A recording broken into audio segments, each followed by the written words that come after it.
elections pretense of being a vehicle of change. Until the influence of corporations and lobbyists are removed from the political process, the interests of the American people will not be represented in Washington.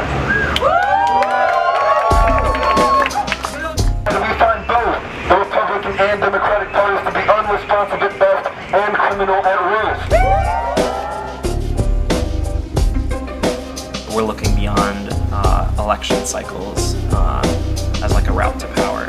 I mean, like I say all these things about writing in no confidence, and I actually... Yeah, I'm gonna vote. For Obama?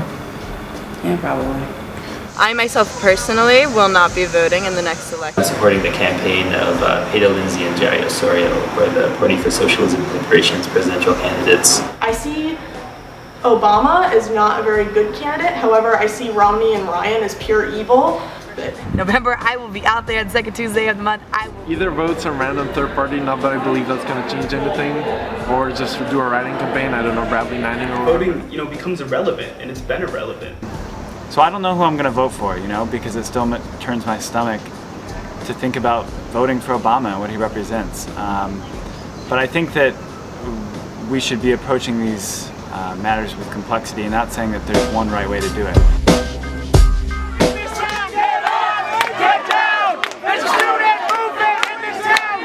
Today we had a press conference spreading a message of, look, we're conscious of all these things going on. We recognize where they intersect, and we're ready and willing, and we're going to be organizing.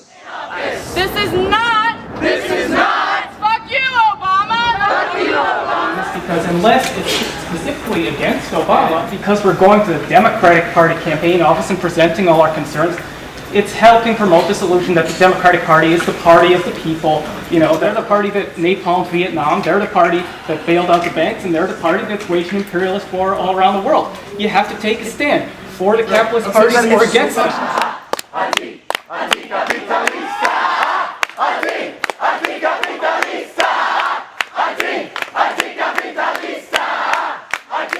We don't have confidence in our representatives' ability or desire to represent us.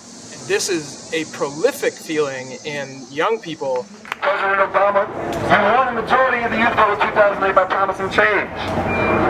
But now we have learned that no matter who we vote for, we cannot outvote the controlling interests of corporations. With money being speech, corporations being people, this moment in history is a good time for us to be stepping back and asking ourselves, are these elections still a thing that actually give our government legitimacy? And when we vote, we acknowledge that system. We're saying, okay, yep, you have the power to do this, and I'm going to give you the power. If you don't vote, then you're not acknowledging that. You're saying that you don't represent me.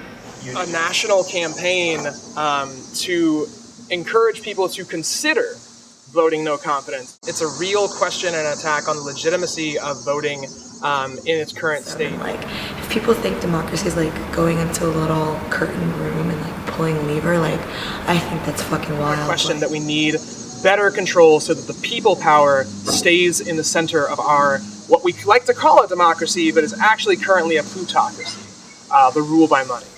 When first of all, we don't live in a democracy. It's not the fact that people aren't voting, it's the fact that money is buying our people's seats in office. Deliberative forums that are hosted and convened by politicians to continuously be in dialogue with their constituents with a mandate that the input from the deliberative forums be used. Not just electoral reform, but democratic reform.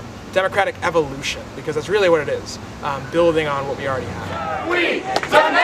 We demand a future! I really like the idea of proportional representation because it does give third-party candidates a better shot of getting that seat. So a vote, if I were to vote for Jill Stein in this election, that would just be throwing my vote away. I really disagree with the two-party system, but I just don't see that changing before this November. I agree that change is not happening fast enough, but the role of young people right now is more important than ever to register people to vote for the people who should be in office, not only just the president, but state, local, and citywide elections. They need, I can't stress enough, need to come out and vote and win those elections so that our people and us and we can be in office to make those changes. These are students who are graduating who will be able to run in the next 3, 4, 5 years. Representative Klatt from Michigan didn't win the election again. He was the author of the student loan forgiveness bill, because he's not in office, we have to basically start our trail all over again. If you don't vote, you're voting for the evil person who you don't want in office. Because if you do vote, you're voting for who you think is the lesser of two evils, if you will. I'm sick of voting for the less of two evils.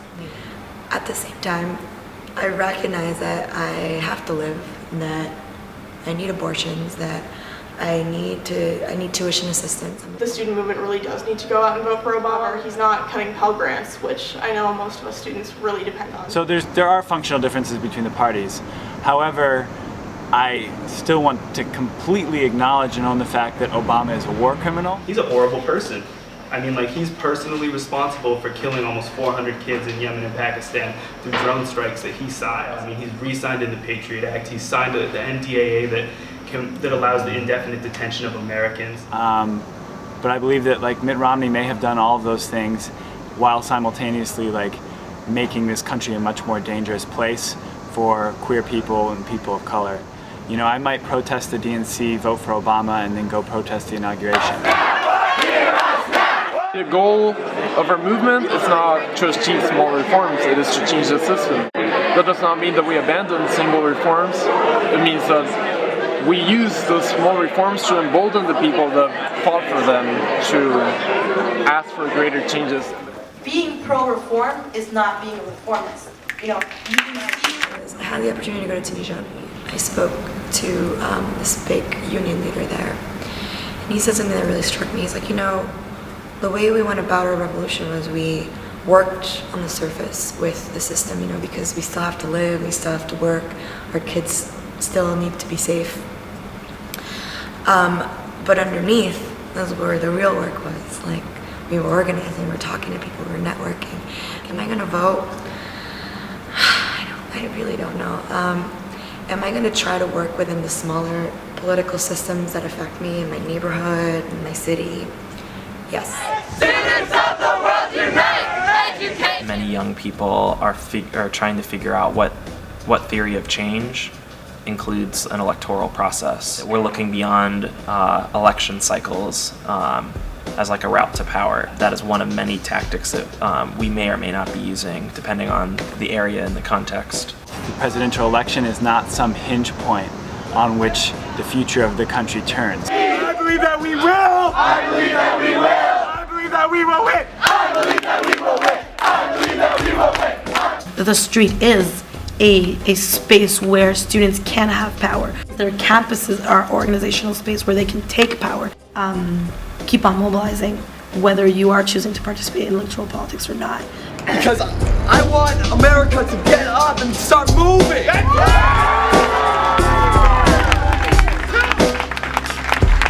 We need you! Quebec, Mexico, Chile, everyone!